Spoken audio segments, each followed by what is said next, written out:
Nah, manusia itu karakternya lembut.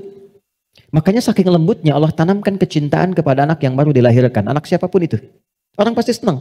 Pengen gendong, pengen cium dan sebagainya. Pertanyaannya, kenapa kok tiba-tiba kata-katanya bisa menjadi kasar? Perilakunya kok jadi keras? Padahal ketika lahir, dia dalam keadaan baik. Maka nanti babnya tersendiri. Ada bab tentang lingkungan, bab tentang orang tua, perhatian dari saudara-saudarinya. Kullu bauludin yuladu 'alal fitrah fa'abawahu. Lingkungan, bisa orang tua, bisa teman, bisa sekolah dan sebagainya. Oke. Insan tidak disebutkan kecuali menunjuk pada manusia yang terkait dengan totalitas aktivitasnya dari bangun tidur sampai tidur lagi. Jadi, kalau Anda menginginkan belajar tentang manusia dari sudut pandang akhlak, pelajari kata ins. Kalau Anda ingin belajar tentang manusia yang menata kurikulum hidupnya, apa yang harus dilakukan saat bangun, bagaimana menata hidup dengan panduan-panduannya, Anda mau jadi apapun silahkan. Nanti di Quran ada panduannya. Dari bangun tidur sampai tidur lagi, keluarkan semua kata insan dalam Al-Quran. 3. Kalau kita ingin melihat genealogi kita dan perjalanan sejarah kehidupan bapak moyang kita dari Nabi Adam sampai ke Rasulullah SAW yang jadi petunjuk untuk kita, maka temukan di kalimat Bani Adam. Jika Anda ingin belajar tentang bagaimana membangun hubungan yang baik secara sosial dengan teman, dengan lingkungan, dengan tetangga dan sebagainya, maka keluarkan semua kata nas dalam Al-Quran. Tapi kalau Anda ingin belajar tentang menata nafsu yang ada dalam jiwa setiap manusia, maka keluarkan kata bashar dalam Al-Quran. Disebutkan sebanyak 35 kali dalam bentuk tunggal dan sekali dalam bentuk dual.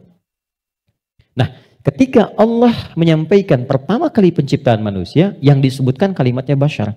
Wa idh qala rabbuka lil malaikati inni khaliqum bashara. Bukan ins, bukan insan, bukan bani Adam, bukan annas, bashar. Apa tahapan penciptaannya? Ini intinya. Wa idh qala rabbuka lil malaikati inni khaliqum bashara min salsalin min hama'in masnun. Fa idza sawaituhu. 1. Membentuk manusia, mencipta manusia ada 2 tahapan kata Allah. Pertama fisiknya dulu. Maaf, ini secara teori dulu ya. Baik. Fisiknya dulu. Jadi yang dibentuk berproses, fisik nanti berlangsung selama 4 bulan dalam kandungan. Ini detailnya ditemukan. Misal di Quran surah ke-22 Al-Hajj di ayat yang kelima, atau di Quran surah ke-23 Al-Mu'minun dari ayat ke misalnya 11 sampai dengan 15. Hadisnya di Al-Arba'in An-Nawawiyah nomor hadis yang keempat. Contoh, saya cepat bacakan. Inna ahadakum yujma'u fi batni ummihi arba'ina yawman nutfah. Setiap anak cucu Adam sebelum terlahir dari rahim ibundanya akan mengalami proses selama 40 hari pertama pertemuan spermatozoa dengan ovum, proses. Thumma yakunu mithla dzalika 'alaqah. 40 hari yang kedua membentuk zigot yang mulai menempel di dinding rahim, mulai berproses.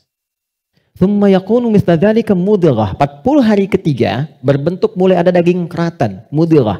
Sekarang di kurikulum kedokteran di fase modul awal, namanya modul tumbang, tumbuh kembang, itu sama, diksinya sama, menggunakan kata mudghah. Pernah ada anak dari UIN kedokteran datang ke saya, Ustaz saya minta belajar.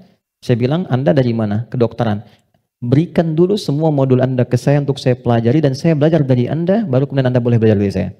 Maka saya temukan di antara modulnya ada kata mudghah di dalamnya. Baik, itu usia 4 bulan, 40 hari ketiga. 40 kali 3, 120 hari, 4 bulan. Thumma yursalu ilaihil malak fayanfukhu fihi ruh. Ini poinnya.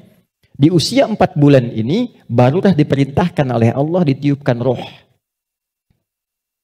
Karena itu kalau ada yang tengah mengandung, usia 4 bulan, itu rohnya sudah masuk. Ya? Dan di situ nanti ada tuntunan. Bagaimana mendidik anak sejak dalam masa kandungan. Kami pernah share ini di hari Quran dan dipraktekkan. Alhamdulillah begitu anaknya mulai bicara yang keluar Quran.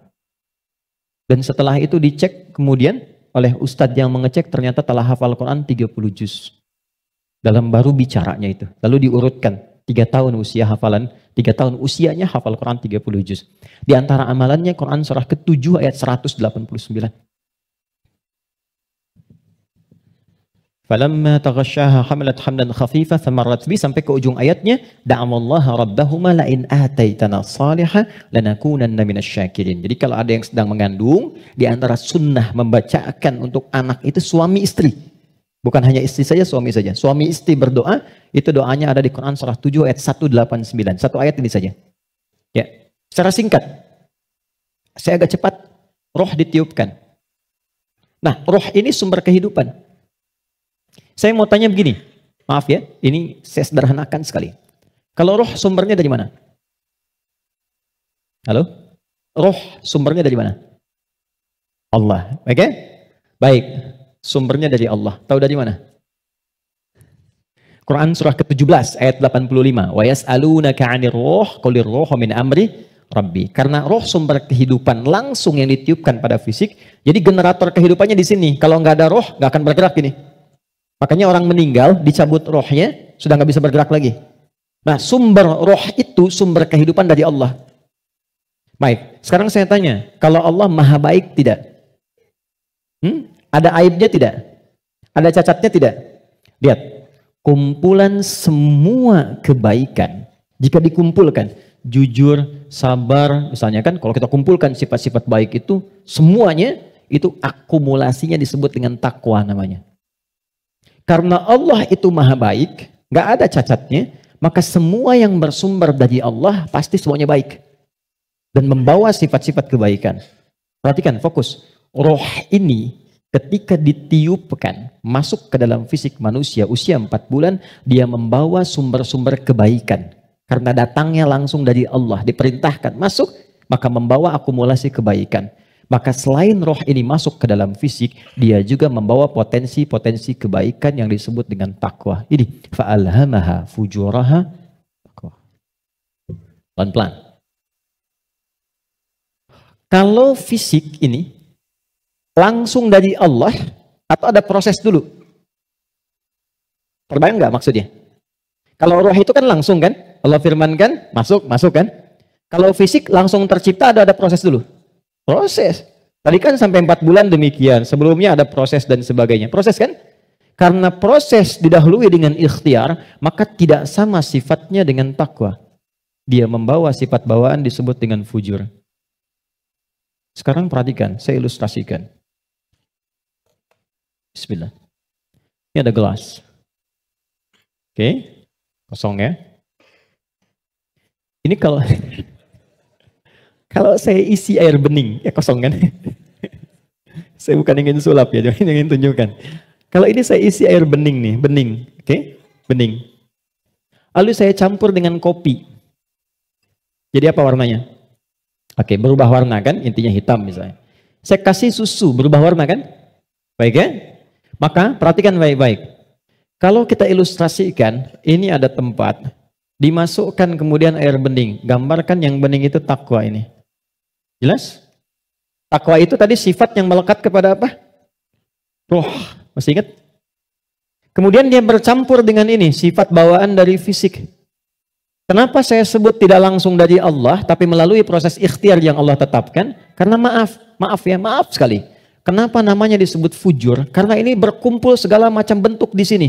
Apakah teman-teman mencari semua yang halal, yang dimasak oleh istri, masuk kemudian ke dalam mulut dan perutnya, dan terkonsumsi oleh janinnya? Apakah dipastikan semua halal? Kalau dia menjadi halal, akan jadi baik. Kalau dia menjadi syubhat, ya akan menjadi bercampur. Kalau dia dari yang haram, akan menjadi kotor. Karena itu yang bersumber di fisik disebut dengan fujur, yang ini pasti baik. Tadi saya katakan, kalau campurannya susu, bening, bagus, nyaman. Tapi kalau campurannya kotor, lumpur dan sebagainya, maka jadi bermasalah. Maka jangan pernah membawa sesuatu yang haram, dibawa ke rumah, apalagi dikonsumsi anggota keluarga. Karena itu pasti akan merusak dan berpengaruh kepada karakter. Karena masuknya ke sini. Itu pasti itu. Pasti. Ini bawaan dari gabungan fisik, sifatnya fujur, yang ini roh membawa sifat takwa. Karena takwa yang bening bercampur dengan fujur, maka merubah keadaan roh. Yang tadinya murni seperti biasa, karena roh membawa sifat takwa, nyampur jadi ini, bercampur dengan fujur. Maka merubah nama roh kemudian menjadi nafas. Pelan-pelan, pelan-pelan. Kalau roh saja yang dibawa sifat takwa, udah pasti baik tuh.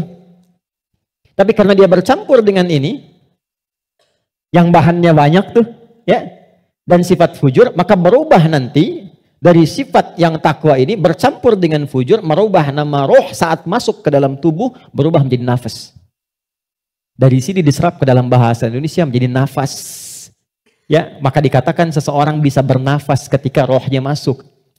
Tapi dalam keterangan Al-Quran bukan cuma bisa nafas, di situ akan tergabung takwa, potensi yang dibawa oleh roh sebagai sumber kebaikan. Di sini ada fujur, potensi yang dibawa oleh fisik, ya, yang kadang-kadang menjadi lawan daripada sifat kebaikan. Sampai di sini bisa dipahami? Artinya apa? Artinya, maaf, di dalam diri kita ini, siapapun manusianya, pasti ada potensi kebaikan. Ini sifat dasar manusia itu baik. Itu sifat dasarnya. Nggak ada yang nggak baik. Makanya, maaf, sepencuri-pencurinya pencuri, sebetulnya hatinya menolak. Ketika akan mencuri, pasti hatinya menolak gitu. Itu salah. Karena itu pencuri nggak mau dicuri. Coba kalau 3 orang mencuri, yang satu misalnya menyembunyikan hasil curiannya, maka bosnya akan berkata, maling kamu. Padahal mereka baru maling gitu kan.